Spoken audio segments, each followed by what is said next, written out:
where were we? Oh yeah. Sneaky Jake had to run away from home because Esau's now going to kill him. He goes and camps out. God shows him this amazing dream, says, I'm going to take care of you. So then he goes on, though, gets to Laban's house.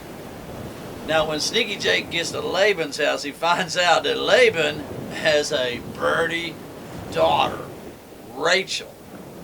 And Jacob, Sneaky Jake, decides he wants to marry Rachel. So he goes to Laban and he says, now, I want to marry your daughter. Well, Laban says, you can't marry my daughter unless you work for me for 7 years. 7 years. Jacob says, okay, I'll do it. So Sneaky Jake works for 7 years just so he can marry Rachel. Works for Laban.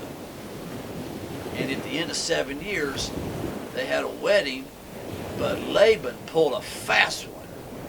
He snuck in Leah, his other daughter, that was not quite so pretty, and Jacob got stuck with Leah.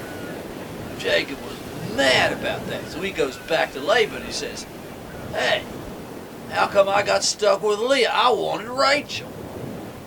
Laban says, I'll give you Rachel, but you got to work another 7 years. Jacob said, fine.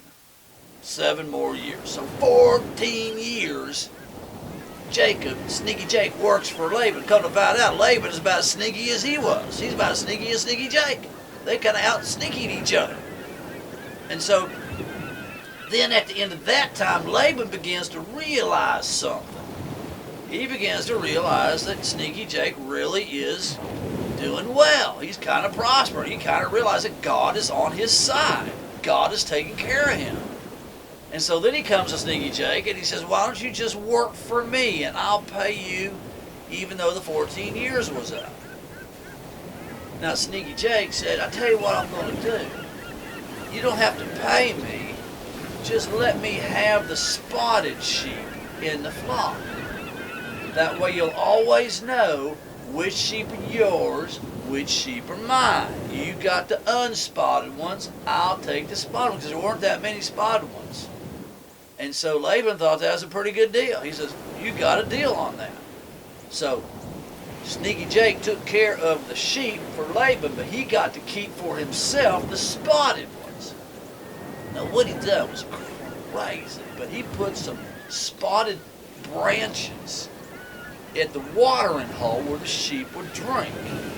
And somehow God used that to make sure that all the spotted sheep did really well. They got to be strong and healthy, and there got to be a whole bunch of spotted sheep.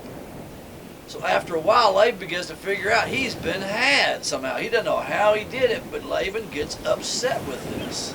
He begins to realize that Jacob is getting all these spotted sheep from his flock, from Laban's flock.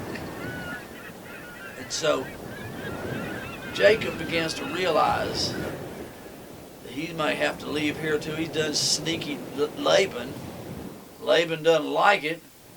Jacob's going to have to run away from here just like he had to run away from home. Then it gets even crazier. You won't believe what happens next.